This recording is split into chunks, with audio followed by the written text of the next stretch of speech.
दोस्तों, हमारे YouTube channel Golu परी की कहानियां में आपका स्वागत है।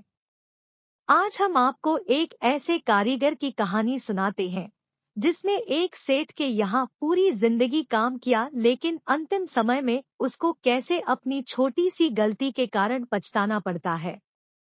तो चलिए बढ़ते हैं कहानी की ओर।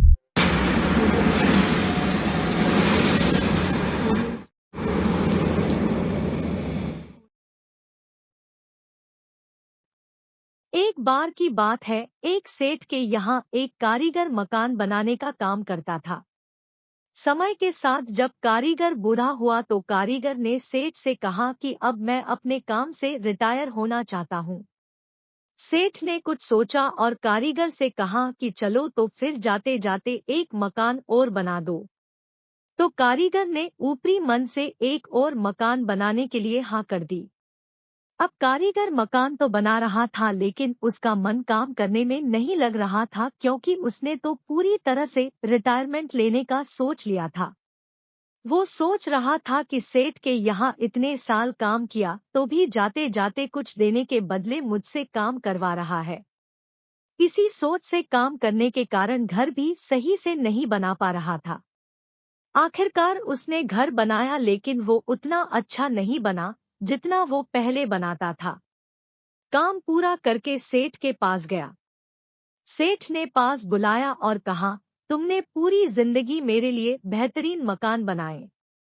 मैं तुम्हारे काम से बड़ा खुश हूँ, इसलिए मैं आज तुम्हें भी कुछ देना चाहता हूँ।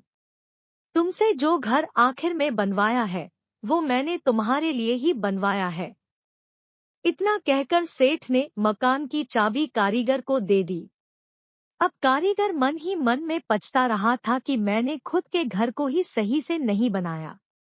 दोस्तों, इस कहानी से हमें ये शिक्षा मिलती है कि हमें अपना काम ईमानदारी से करना चाहिए। बाकी जो नतीजे मिलेंगे वो अपने अच्छे के लिए ही होंगे। भगवत गीता में भी कहा गया है कि हमें कर्म करते रहना चाहिए, फल की इच्छा नहीं करनी चाहिए। इसलिए हमें अपनी तरफ से 100% देना है, ताकि बाद में हम यह ना कह पाए कि मैंने पूरी कोशिश नहीं करी या मैंने अपनी तरफ से पूरा प्रयास नहीं किया। दोस्तों, ये कहानी आपको कैसी लगी कमेंट करके जरूर बताएं, और अगर कहानी पसंद आई हो तो वीडियो को लाइक और शेयर जरूर करें। आगे भी अच्छी अच्छी कहानियां देखने के लिए चैनल को सब्सक्राइब जरूर करें।